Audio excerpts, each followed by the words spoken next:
Okay, so welcome to the Sunday webinar. Hope you've all had a good weekend. Last week, nothing too crazy happened, but we did see some pretty crazy fluctuations in the markets. There was nothing overly sustained, but we did end up getting taken out of our euro dollar short, which was a bit frustrating because we did see price come back into what would have been profit pretty quickly. So we were stopped out by what one to two pips. Crazy, unfortunate, but it's one of those things. As for our open positions, they're all running completely fine. I'm still in the S&P position. This was a signal that we sent to you guys. I've taken a slightly different approach with the DCA method, but the signal remains the same. Pound yen is completely fine. Not really any change here in terms of the analysis, the reason, price developments. We're now just waiting really to see sort of an objective trend change with the moving averages. Technically, it looks okay. We are creating lower highs, lower lows, but yeah, it's just a case of letting the trade play out for now. I'm in a New Zealand US dollar short position. I'm probably going to cut this quite soon, actually. I placed this one at the start of last week, but it's just been in drawdown, and my sort of reasonings for the trade aren't really there anymore. So I'm going to try and get out of this one at break even tomorrow, if possible. Gold as well. Sorry, not gold, silver. So I did take a quick stab at silver. Unfortunately, didn't manage to get out before market close. That was the goal, was to basically just get out, basically for a quick scalp. Didn't manage to get that, so I'm going to hold this one. Obviously, I have been holding it over the weekend, but I'm going to continue to hold this one in trail stops if I get the opportunity. But it's a low risk position, as you can see. It's only 0.01, so there's really no real bread on the line there.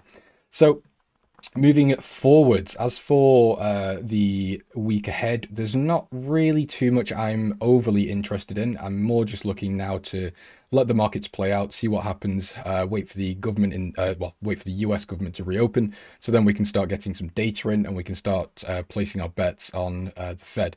Although general consensus is that the Fed is going to continue cutting rates, we do see market has a dovish to neutral stance on the Fed. So there is that, and of course we do need to reference the SEP and the dot plot, which all suggest that the Fed will continue cutting into 2026. But we just need to pay attention as soon as we do start getting that data out, because the last data we really had was ADP, which was absolutely shocking. Which can sometimes be a signal for what NFP and the rest of the labor market can be doing. It's not like a one-to-one thing, but normally if we have a bad or a very, very bad ADP, we can often expect lower NFP and vice versa. So there is that type of caution in the markets about, what is the data going to be and what's the landscape going to look like once we do start getting that data coming back in. So the US dollar, I'm not overly bullish. We do have the Fed obviously cutting. We've got falling yields. There's fiscal credibility concerns, and we've generally just got a weaker demand for the dollar. Now, some of you may remember from my analysis over the past 1 to 2 weeks, this was the zone I've been talking about for quite a while, and that's why we closed the initial euro dollar short, was because the dollar was coming into the first area that I viewed sellers would step in, which is what's happened. Now it's just a case of, what does the dollar decide to do? Are we going to keep this higher low and end up trending higher, or is this going to be a lower high and then we're going to start trending lower?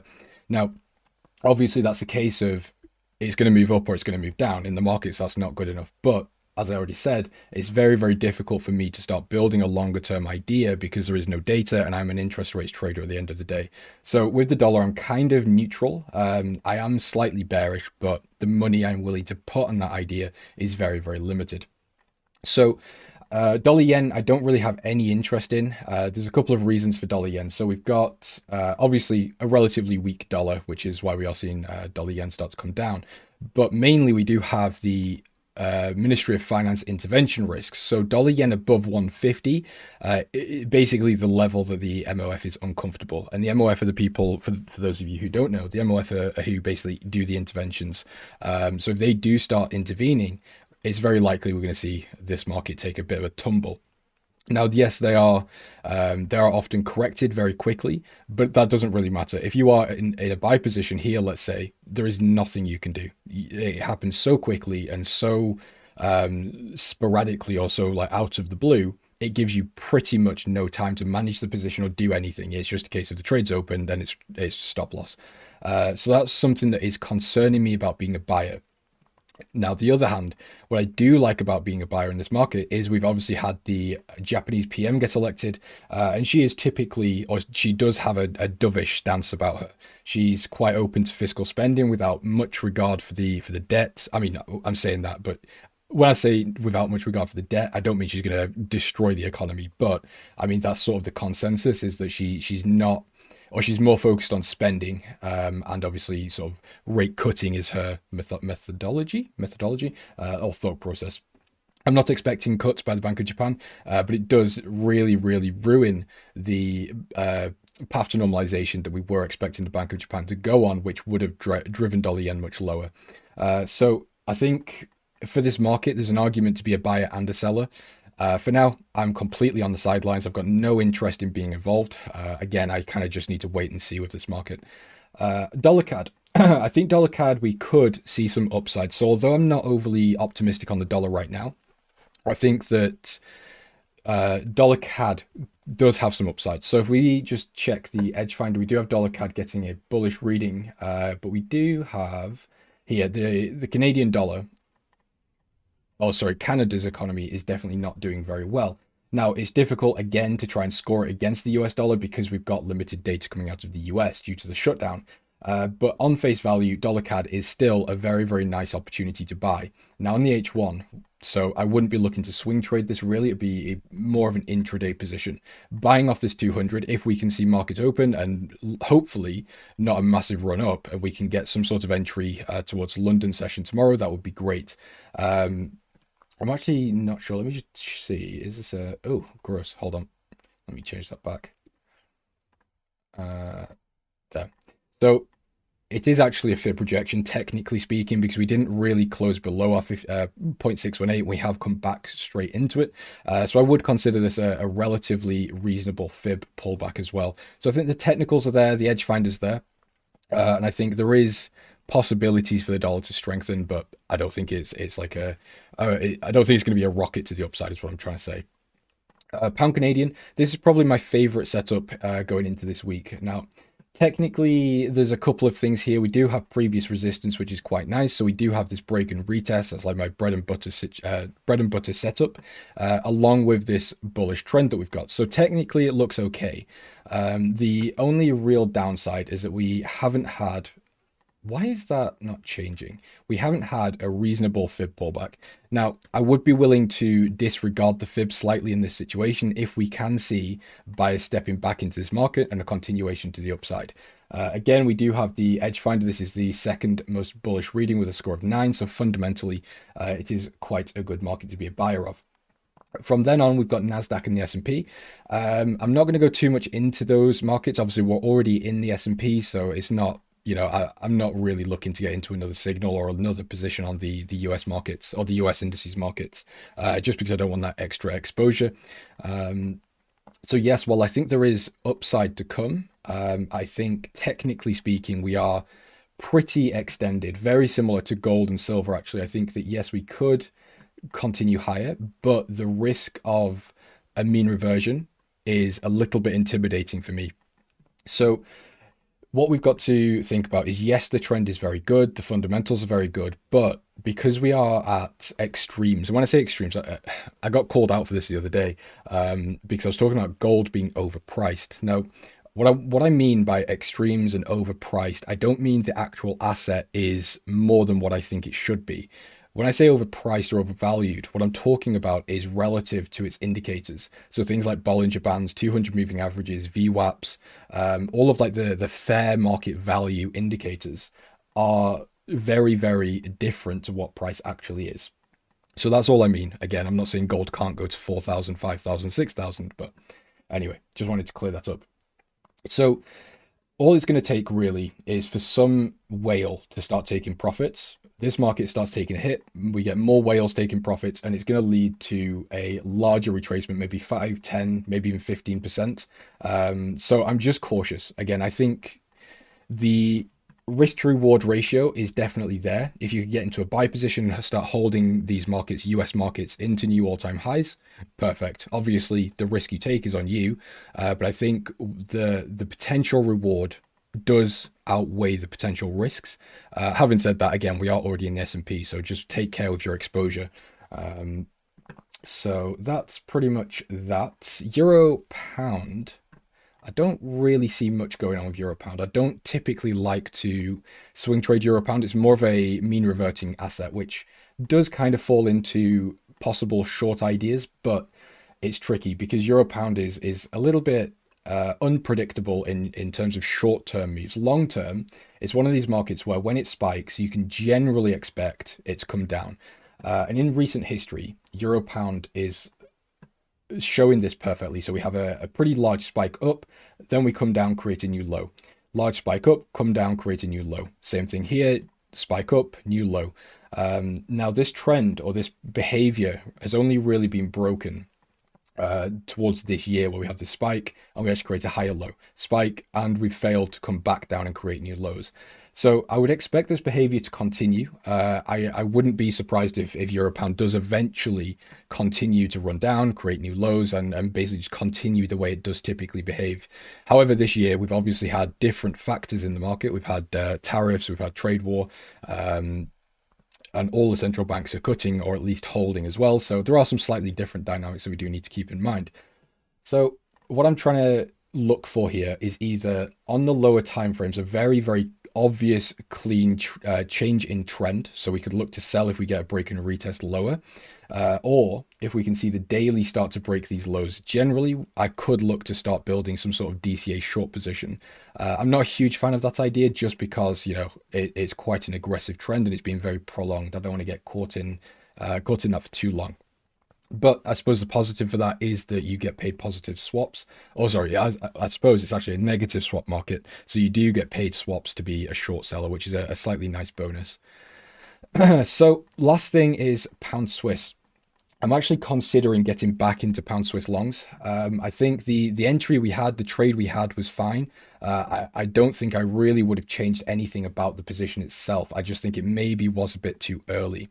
So I would be looking to maybe be a buyer again, but I'm going to take this one very, very slowly, and I'm just going to watch it for the next 1 to 2, 3 days and just see how it continues. Because what we've got to keep in mind, although fundamentally I do think that the pound is undervalued against the Swiss, we do have positive swaps, which likely is going to induce buying over a long period of time, obviously looking for carry trades.